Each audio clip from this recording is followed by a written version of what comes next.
ہدا صاحبہ thank you so much for joining us. یہ بتائیے گا کہ عورت مارچ کے حوالے سے ہم نے دیکھا کہ کل آپ کی اسلام آباد پریس کلب میں ایک پریس کانفرنس بھی ہوئی تھی نیشنل پریس کلب کے اندر.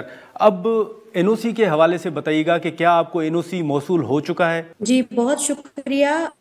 نہیں بالکل ہمیں این او سی ابھی تک نہیں دیا اسلام آباد کی ایڈمنسٹریشن نے، جبکہ ہم نے پچھلے ایک ہفتے میں کوئی 3 سے 4 بار اسلام آباد ایڈمنسٹریشن کو اپروچ کرنے کی کوشش کی، ان کے آفس گئے. ڈی سی صاحب نے ہم سے ابھی تک ملاقات نہیں کی اور ہمیں کوئی اپڈیٹ جو ہے وہ نہیں ملی. ہاں ہمیں یہ ضرور کہا گیا ہے کہ ہمیں این او سی نہیں دیا جائے گا، تو ہم نے یہ تقاضا کیا کہ آپ یہ ہمیں رائٹنگ میں دیں. انہوں نے کہا کہ جی ہم رائٹنگ میں آپ کو یہ نہیں دیں گے، لیکن ہم آپ کو این او سی بالکل بھی نہیں دیں گے. اچھا نہیں، یہ آپ کو کس کی جانب سے کہا گیا ہے کہ این او سی نہیں دیا جائے گا؟ جی یہ ڈسٹرکٹ ایڈمنسٹریشن اسلام آباد کی طرف سے کہا گیا کہ آپ کو این او سی نہیں دیا جائے گا. اچھا تو اس صورت میں پھر آپ کی اسٹریٹجی کیا ہوگی؟ اگر آپ کو این او سی نہیں ملتا تو پھر آپ کیا کریں گے؟ دیکھیں جی، عورتوں کا عالمی دن سال میں ایک بار آتا ہے اور ہمارا یہ ماننا ہے کہ ہمیں تو این او سی اسلام آباد عورت مارچ چیپٹر کو تو این او سی جو ہے پچھلے 6 سالوں میں ایک بار نہ پہلے ملی ہے اور نہ ہی ہمیں کوئی امید ہے کہ ہمیں دوبارہ ملے گی. لیکن اس کے باوجود بھی ہم ہر سال اپنا مارچ اسی جگہ پہ کرتے ہیں جہاں پہ جس جگہ کی ہم پولیٹیکل ایک سگنیفیکنس ہم جانتے ہیں، جو کہ اسلام آباد پریس کلب. تو ہماری اسٹریٹجی یہی ہے کہ ہم وہیں پہ دوبارہ جائیں گے. ہم اپنا دن کا جو آغاز ہے بالکل اسی طرح سے اپنے پروگرام کے مطابق ہم اپنا مارچ جو ہے وہ وہاں پہ کریں گے. اور اگر ہمیں این او سی نہیں ملا تو ٹھیک ہے، ہم نے اپنی طرف سے پوری کوشش کی. ہم نے شہباز شریف صاحب کو لیٹر بھی لکھا، ہم نے ان سے یہ درخواست بھی کی کہ وہ پرائم منسٹر صرف اور صرف جو ہیں وہ پی ایم ایل این کے جو سپورٹر ہیں یا اپنے ووٹرز کے پرائم منسٹر نہیں ہیں، وہ پاکستان کے مردوں کے صرف پرائم منسٹر نہیں ہیں، وہ پاکستان کی عورتوں کے بھی پرائم منسٹر ہیں. اور ان کے اوپر یہ ذمہ داری بنتی ہے کہ وہ ہمیں ہمارا دن جو سال میں صرف ایک بار آتا ہے اسے بھرپور طریقے سے منانے کی جو ہے ہمیں اجازت کے سوا ہمیں سیکیورٹی اور ہمیں تحفظ اس دن پرووائڈ کریں.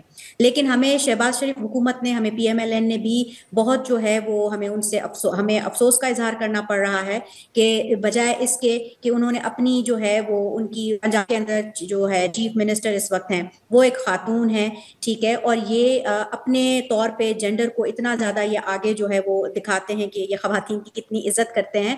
لیکن ہم یہ دیکھ سکتے ہیں کہ شاید ان کے دوہرے رویے ہیں کہ اپنے خاندان کی عورتوں کے لیے ان کے پاس شاید کچھ اور رویے ہیں اور باقی کی جو عوام ہے اس کا ان کے لیے ان کا رویہ بالکل مختلف ہے. لیکن ہدا صاحبہ ماضی میں آپ کو یاد ہوگا کہ جب بھی آپ کا عورت مارچ ہوتا ہے تو اسی کے ساتھ ایک دوسرا مارچ بھی ہوتا ہے اور ایک مرتبہ تو وہاں پر پتھراؤ بھی ہوا تھا، وہ بھی آپ کو یاد ہوگا.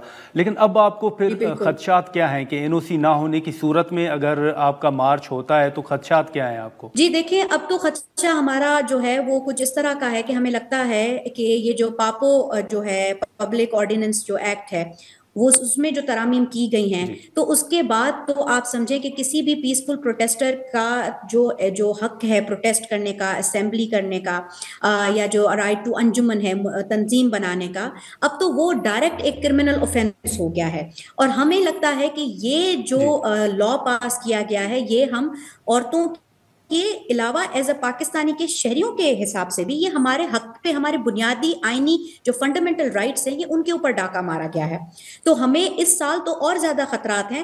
پہلے تو ہمیں چلے خطرات ہوتے تھے یہ جو ریلیجس فنڈامنٹلسٹ گروپس ہیں، جس میں یہ لال مسجد کا گروپ ہو گیا یا یہ جو ہے دیگر جو اور گروپس ہیں، ہمیں ان سے خطرہ ہوتا تھا. لیکن اس دفعہ تو ہمیں ریاست سے خطرہ ہے، ٹھیک ہے. تو ہمیں بہت زیادہ افسوس ہے اور ہم نے اپنا اس سال کا یہ پروٹیسٹ کرنا، ریکارڈ کرنا اس لیے بھی ضروری سمجھا ہے کہ ہمیں لگتا ہے کہ اب ہمارے فنڈامنٹل جو رائٹس ہیں وہ ڈائریکٹ اٹیک کیے جا رہے ہیں. اور ہم پاکستان کی عورت نے جیسے ضیاء الحق کے دور میں ایم آر ڈی کی تحریک میں بڑھ چڑھ کے حصہ لیا تھا اور انہوں نے آ کے ایک جو پیٹریارکل اپریشن ہے اس کو جس طرح سے انہوں نے چیلنج کیا تھا، ہم پہ بھی یہ ذمہ داری ہے، ہماری نسل کی فیمنسٹوں کی بھی یہ ذمہ داری ہے کہ ہم اس پیٹریارکل آپریشن کو چیلنج کریں گے جو کہ ریاست ہم پہ امپوز کر رہی ہے.